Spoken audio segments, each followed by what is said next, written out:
Hello बच्चों, कैसे हो आप सब।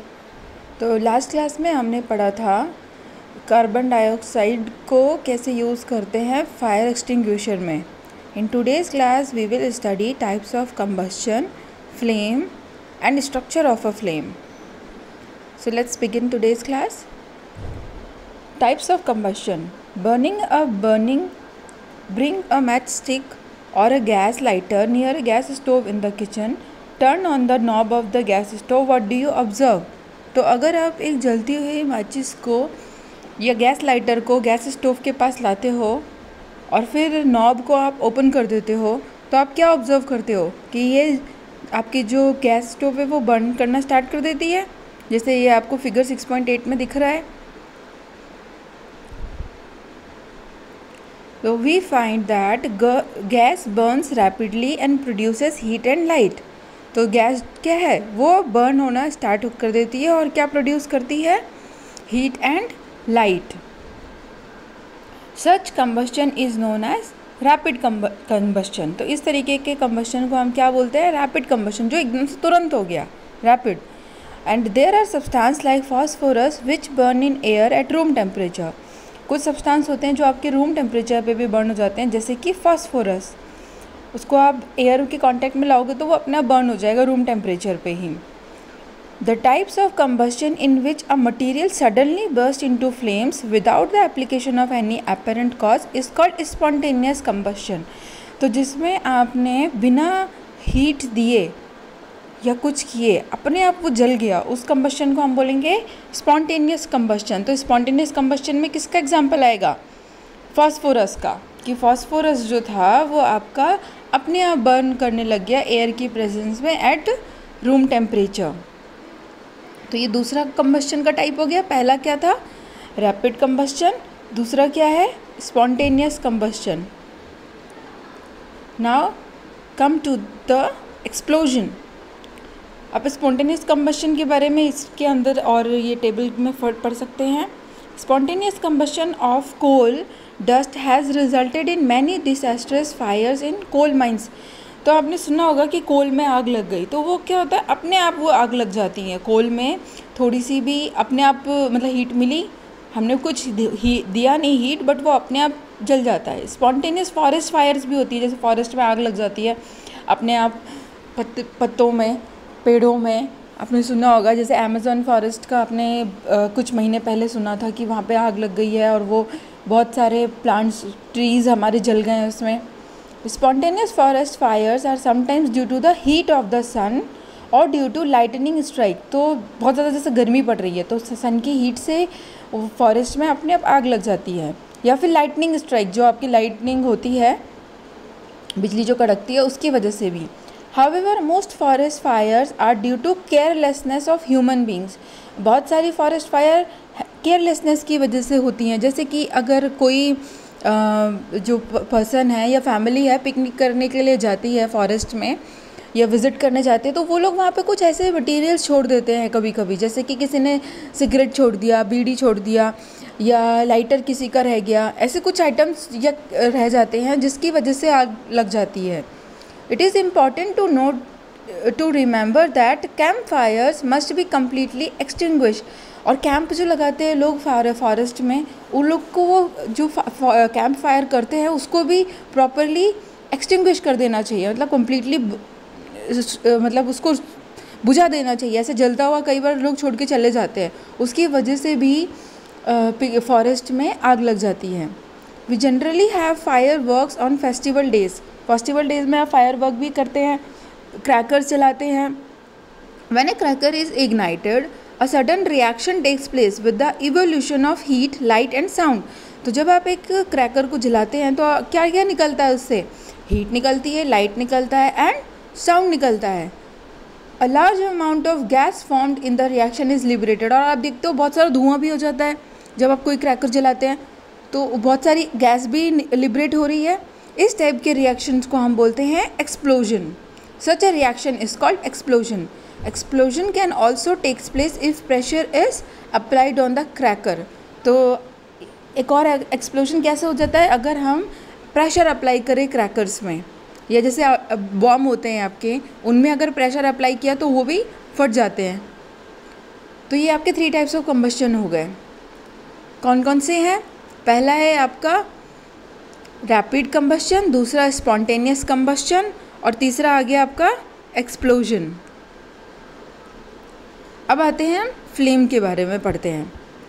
आपने ये फ्लेम, ये तो आपको एक दिख रही है फिगर 6.8 में, ये ब्लू कलर की फ्लेम है जो आपकी गैस स्टोव की है, और कैंडल की कैसी है? येलो कलर की है। तो डिफरेंट काइंड्स ऑफ फ्लेम होती हैं। जैसे आप ये देखेंगे, ये आपका लालटेन है, लालटेन में कैसा है? ये येलो कलर की है। और कैंडल है, कैंडल में भी आपकी रेड कलर की है। बट आपका बंसन बर्नर जो आपके लैब्स में यूज़ होते हैं, या फिर आपके जो घरों की फ्लेम है गैस स्टोव की, ये किस कलर की है? ये ब्लू कलर की है। आप देख पा रहे होंगे डायग्राम में। और ये कैसी है कैंडल वाली? ये रेड कलर की है। तो फ्लेम के बारे में पढ़ते हैं। ऑब्जर्व है एलपीजी फ्लेम, जो आप घरों में यूज़ करते हैं एलपीजी, उसकी फ्लेम को ऑब्जर्व आपने किया होगा। वो कैसे दिखती है? ब्लू कलर की दिखती है। कलर ऑफ और कैंडल फ्लेम कैसी होती है? येलो कलर की। तो आपने मैग्नीशियम रिबन के बारे में क्लास 7th में पढ़ा था कि वो भी बर्न करता है वाइट कलर में, वाइट कलर की फ्लेम देता है जब आपका रिबन बर्न करते हैं। तो यहाँ पे आपको अपने फॉर्म्स फ्लेम के टाइप्स लिखने हैं यहाँ पे, और फ्लेम कौन बनाते हैं और कौन नहीं बनाते हैं। Candle, magnesium, camphor, kerosene stove and charcoal, इसमें आपको लिखना है। जैसे कि आपका कैंडल है, ये बनाता है यस। मैग्नीशियम है, ये नहीं बनाता है फ्लेम। कैम्फर भी नहीं बनाता है, ये बनाता है? बताओ। कैम्फर यस बनाता है। कैम्फर आपने जलाया होगा मंदिर में पूजा के टाइम पे, तो उससे भी फ्लेम निकलती है। कैरोसिन स्टोव जब जलाते हो उससे भी आपका फ्लेम निकलती है। बट चारकोल जब आप जलाते हो उससे फ्लेम नहीं निकलती। जो लकड़ी होती है, कोल होता है, चारकोल होता है, उससे आपका फ्लेम नहीं निकलता है। तो ये आपको ऑब्जर्वेशन इस टेबल में फिल करनी है, कौन फ्लेम बनाता है और कौन फ्लेम नहीं बनाता है। अब स्ट्रक्चर ऑफ फ्लेम हम पढ़ते हैं। ये आपने एक एक्टिविटी इसमें दी हुई है कि आपने एक कैंडल को जलाया, फिर क्या किया? 4-5 centimetre long thin glass tube को होल्ड किया उसके ऊपर with a pair of tongs. ये टोंग्स की हेल्प से, दिस इज़ योर टोंग की हेल्प से हमने टेस्ट ट्यूब को होल्ड किया, और उसका एक एंड को किसके ऊपर ले गए? कैंडल के ऊपर। और फिर उसके बाद हमने एक लाइटेड मैच स्टिक को क्या किया? दूसरे इसके टेस्ट ट्यूब के दूसरे साइड पे ले गए। ये दूसरे टेस्ट ट्यूब के साइड पे ले गए हम लाइटेड मैच स्टिक को। तो क्या आप देखोगे कि फ्लेम जो है, do you see a flame caught at this end of the glass tube after a while? तो देखोगे आप इस एंड से इस एंड की तरफ आग लगना शुरू हो जाएगी। If so, what is it that produces a flame? Notice that the wax near the heated wick melts quickly.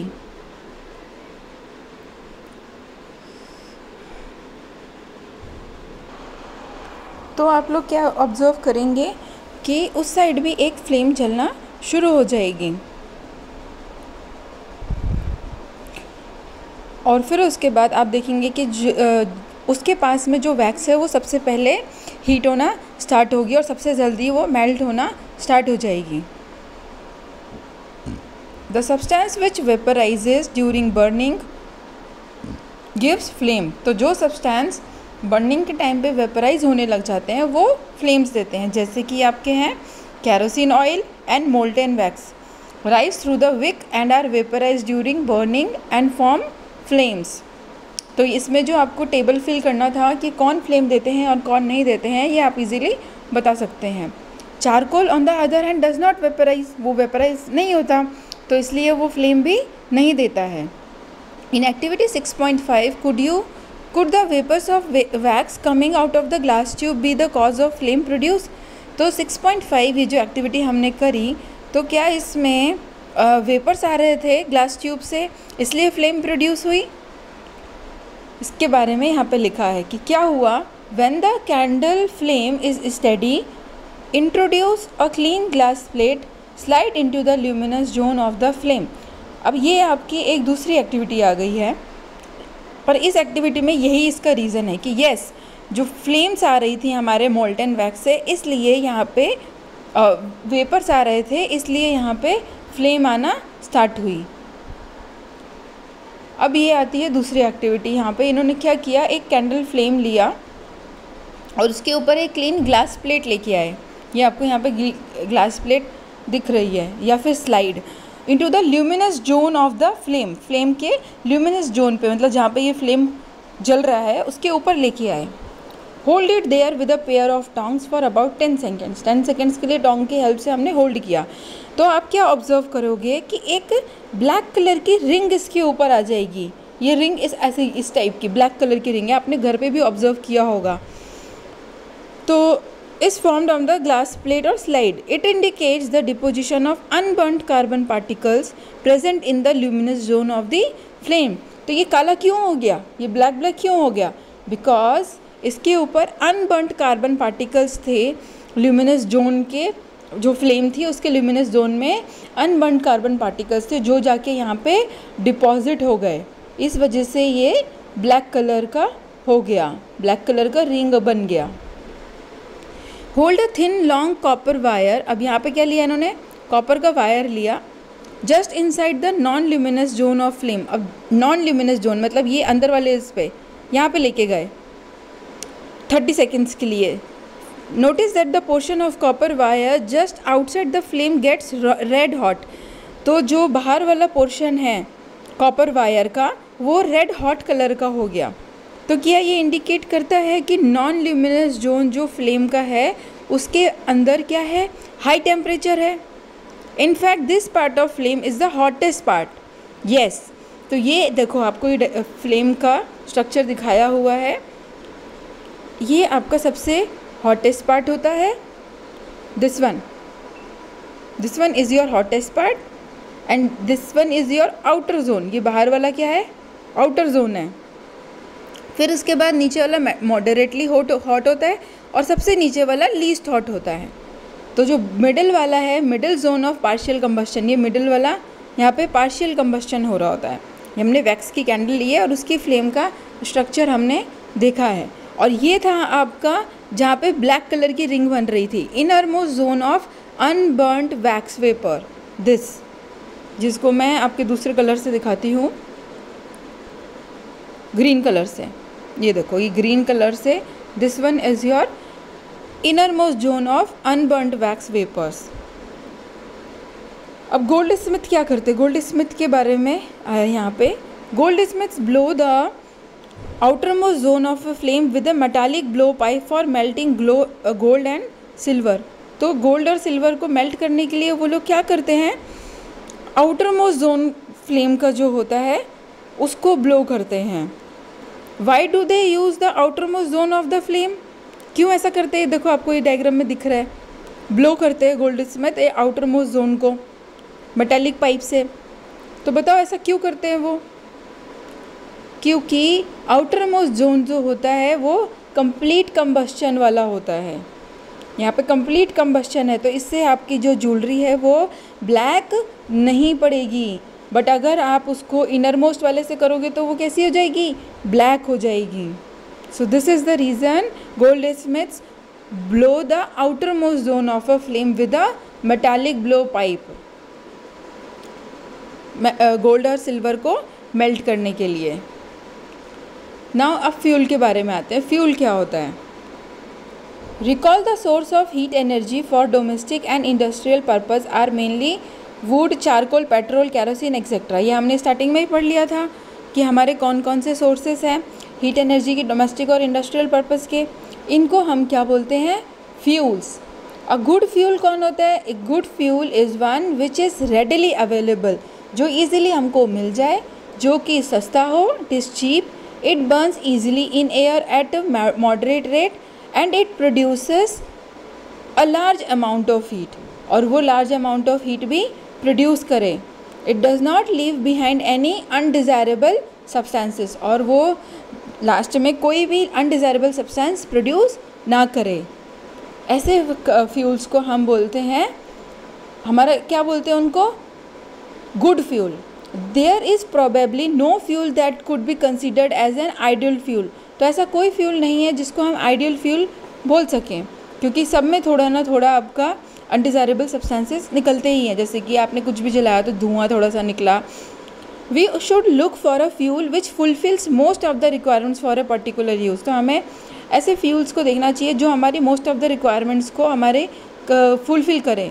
Fuels differ in their cost, सारे फ्यूल्स का डिफरेंट कॉस्ट होता है। एलपीजी, सीएनजी सबका अलग, पेट्रोल, डीजल सबका अलग price है। Some fuels are cheaper than others, कुछ फ्यूल्स दूसरों से सस्ते होते हैं, जैसे कैरोसिन ऑयल है, पेट्रोल और डीजल से तो सस्ता ही है। तो ऐसे कुछ फ्यूल्स की आपको लिस्ट बनानी है और उनको सॉलिड, लिक्विड और गैशियस की उसमें कैटेगराइज करना है टेबल 6.3 में। ये आपको टेबल 6.3 दिया हुआ है। सॉलिड फ्यूल्स में जैसे आपका कोल आ गया, चारकोल भी आ जाएगा। लिक्विड फ्यूल में आ गया आपका कैरोसिन, पेट्रोल, डीजल, ये सब आ जाएंगे। गैशियस में आपका जैसे नेचुरल गैस लिखा हुआ है, सीएनजी, एलपीजी, ये सब आपके आ जाएंगे गैशियस फ्यूल्स। तो ये आपके टाइप्स ऑफ फ्यूल्स हो गए, solid fuels, liquid fuels and gaseous fuel. There are 3 types of fuels. Fuel की एफिशिएंसी अब आपको आगे दी हुई है और फिर ये चैप्टर आपका कंप्लीट हो जाएगा। तो फ्यूल की एफिशिएंसी भी हम देख लेते हैं। एफिशिएंसी का मतलब क्या है कि कौन सा फ्यूल कितना एफिशिएंट है। Suppose you were asked to boil a given quantity of water using cow dung, coal and LPG as fuel. अगर आपको बोला कि इतना वाटर है, आपको गर्म करना है काउ डंग लेकर या कोल लेकर या एलपीजी लेकर, तो कौन सा फ्यूल प्रेफर करोगे? एलपीजी प्रेफर करोगे, क्योंकि एलपीजी से आपका ना ही पोल्यूशन होता है। एलपीजी कौन सा है? जो आप घरों पे यूज़ करते हो, और उसकी कैलोरीफिक वैल्यू भी बहुत क्या होती है? कम होती है। तो इसके बारे में हम पढ़ते हैं। Which fuel would you prefer? Give your reason. You may take the help of your parents. Do these 3 fuel produce the same amount of heat? तो क्या ये तीनों fuels same amount of heat produce करेंगे? नहीं। The amount of heat energy produced on complete combustion of 1 kg of a fuel is called its calorific value. तो जितनी energy release होती है 1 kg फ्यूल जलाने के बाद, उसको ही हम उसकी कैलोरीफिक वैल्यू बोलते हैं। The calorific value of a fuel is expressed in a unit called kilo joules per kg। Calorific value of some fuels are given in table 6.4। तो ये आपको दी हुई है कैलोरीफिक वैल्यूज़। जैसे काउडंग की कितनी है? 6000 to 8000, और आपकी एलपीजी की कितनी है? 55,000। तो मतलब सबसे ज़्यादा आपका एलपीजी का है कैलोरीफिक वैल्यू, तो आप क्या यूज़ करोगे? एलपीजी। इसमें बोला था ना काउडंग यूज़ करोगे या एलपीजी यूज़ करोगे, या फिर तीसरा क्या बोला था? कोल। तो अब बताओ आप क्या यूज़ करेंगे? इसमें 6000 to 8000 है, कोल का है आपका 25,000 to 33,000 एंड एलपीजी का है 55,000। सो जिसकी ज़्यादा कैलोरीफिक वैल्यू होगी हम उसको ज़्यादा यूज़ करेंगे, क्योंकि क्वांटिटी तो तीनों की ही 1 kg है, बट ये ज़्यादा हीट प्रोड्यूस कर रहा है LPG. Burning of fuels leads to harmful products. अब ये सारे फ्यूल्स जलाने से कुछ हार्मफुल प्रोडक्ट्स भी निकलते हैं। जैसे कि अगर हम वुड को जलाते हैं तो आपने देखा है धुआं निकलता है। कोल को जलाएंगे तब भी, या पेट्रोलियम कोई भी जलाएंगे, पेट्रोल भी आपका जैसे कैरोसिन जो उसमें डला होता है इसमें लालटेन में, तो उससे भी आपका क्या निकलता है? ये अनबर्न्ड कार्बन्स निकलते हैं, धुआं निकलता है। तो इसलिए उसके ऊपर का जो सरफेस होता है, अगर आपने कुछ भी चीज़ उसके ऊपर रखी है तो वो ब्लैक कलर की हो जाती है, because of unburned carbon particles. Burning of fuels leads to harmful products. The increasing fuel consumption has harmful effects on the environment. तो हमारे एनवायरनमेंट में पोल्यूशन, एयर पोल्यूशन बढ़ने का ये भी एक रीज़न है। पेट्रोल, डीजल, कैरोसिन ये सब जलते हैं, उससे भी हमारे एयर में पोल्यूशन हो रहा है। कार्बन फ्यूल्स जैसे कि wood, coal, petrol releases unburned carbon particles. These fine particles are dangerous pollutants causing respiratory disease such as asthma. तो ये सारे जो आपके फाइन पार्टिकल्स जो एनवायरनमेंट में रिलीज़ होते हैं, क्या आपको करते हैं? अस्थमा करते हैं। Incomplete combustion of these fuels gives carbon monoxide. और अगर अच्छे से इनको नहीं चलाया जाएगा तो ये कार्बन मोनोऑक्साइड प्रोड्यूस करेंगे, जो कि बहुत ही ज़्यादा पॉइजनस होती है। It is dangerous to burn coal in closed room. Coal को क्लोज्ड रूम में जलाना बहुत ही ज़्यादा घातक होता है। The carbon monoxide gas produced can kill person sleeping in that room. तो ऐसा क्यों होता है, रूम को पूरा क्लोज क्यों नहीं करना? क्योंकि जो कार्बन मोनोऑक्साइड प्रोड्यूस होगी वो जो अंदर इंसान सो रहा है और सारी विंडोज़ बंद हैं तो वो उसी को इनहेल कर लेगा और उससे उसकी डेथ हो सकती है।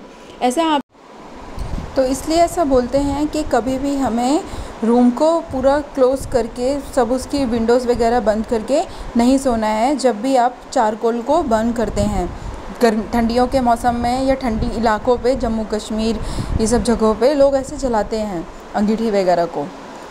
तो ये भी इसने यहाँ पे भी देखो आप बूझू बोल रहा है कि so that is why we are advise never to sleep in a room with burning और smouldering coal fire in it. तो इसलिए ऐसा बोलते हैं कि उस रूम में आपको नहीं सोना है, रूम को ऐसे क्लोज करके नहीं सोना है जहाँ पे भी आपने कोल फायर को बर्न किया है। अब हम आ जाते हैं ग्लोबल वार्मिंग पे। Combustion of most fuels releases carbon dioxide in the environment. Global warming के बारे में आपने पढ़ा होगा बहुत पहले की क्लासेस में भी कि आपका कार्बन डाइऑक्साइड एनवायरनमेंट में जो रिलीज़ होता है और उस वजह से आपके एनवायरनमेंट का टेम्परेचर इंक्रीज़ हो रहा है, उसको हम ग्लोबल वार्मिंग बोलते हैं। Combustion of most fuels releases carbon dioxide in the environment. Increase concentration of carbon dioxide in the air is believed to cause global warming. तो कार्बन डाइऑक्साइड की कंसंट्रेशन बढ़ने से आपका ग्लोबल वार्मिंग होता है। Global warming is the rise in temperature of the atmosphere of earth. Temperature earth का बढ़ता है, उस प्रोसेस को ही हम ग्लोबल वार्मिंग बोलते हैं। और इसकी वजह से क्या हो रहा है कि जो पोलर ग्लेशियर्स हैं वो मेल्ट हो रहे हैं, जिस वजह से सी का लेवल बढ़ रहा है और कोस्टल एरियाज़ में फ्लड आ रहा है। लो लाइंग कोस्टल एरियाज़ में इवन भी परमानेंटली सबमर्ज अंडर वाटर। और जो लो लाइंग कोस्टल एरियाज़ हैं वो परमानेंटली वाटर में सबमर्ज हो गए हैं। अब एसिड रेन आता है। Burning of coal and diesel releases sulphur dioxide. Coal और डीजल को बर्न करने से आपका सल्फर डाइऑक्साइड गैस रिलीज़ होता है। It is an extremely suffocating and corrosive gas. ये बहुत ही सफोकेटिंग और कोरोसिव गैस होती है sulphur dioxide. Moreover petrol engines gives off gaseous oxides of nitrogen. Petrol engine क्या देते हैं, क्या रिलीज़ करते हैं? नाइट्रोजन ऑक्साइड्स के gaseous oxides. And oxides of sulphur and nitrogen dissolve in rain water and form acids. तो ये जो ऑक्साइड्स हैं ऊपर गैस की फॉर्म में होके ऊपर जाते हैं और वो जाके मिक्स हो जाते हैं आपके रेन वाटर के साथ और एसिड बनाते हैं और वो फिर एसिड की फॉर्म में नीचे आते हैं जब बारिश होती है। ऐसी रेन को हम एसिड रेन बोलते हैं। तो आप ये डेफिनेशन इसकी लिख सकते हैं। Oxides of sulphur and nitrogen dissolves in rain water and form acids. Such rain is called acid rain. It is very harmful for crops, buildings and soil. तो ये बहुत ही हार्मफुल होती है आपकी क्रॉप्स के लिए, उनको ख़राब कर देती है। एसिड रेन होगी तो ऑब्वियस है आपकी जो क्रॉप्स हैं वो ख़राब हो जाएंगी, खेती जो किसानों की है, और बिल्डिंग्स भी ख़राब होंगी, जिसका एग्जांपल आपने एक ताजमहल का पढ़ा था 7th क्लास में। और सॉइल भी ख़राब होती है। सॉइल का जो pH है वो बहुत कम हो जाएगा, वो एसिडिक हो जाएगी, तो वो क्या हो जाएगी, ज़मीन बंजर होने लग जाएगी, वहाँ पे आपका फील्ड क्रॉप्स जो है वो ग्रो नहीं कर पाएंगी। The use of diesel and petrol as fuels in automobiles is being replaced by CNG because CNG produces the harmful products in very small amounts। तो डीजल और पेट्रोल की जगह पे अब हम CNG यूज़ करने लगे हैं क्योंकि वो हार्मफुल प्रोडक्ट्स बहुत ही कम अमाउंट में रिलीज़ करते हैं एनवायरनमेंट में। और CNG क्या है, एक क्लीनर फ्यूल है। So this is all about this chapter. I hope it is clear to everyone. If you have any doubt, you can ask me in comment section. And if you like my video, please share and subscribe. Thank you.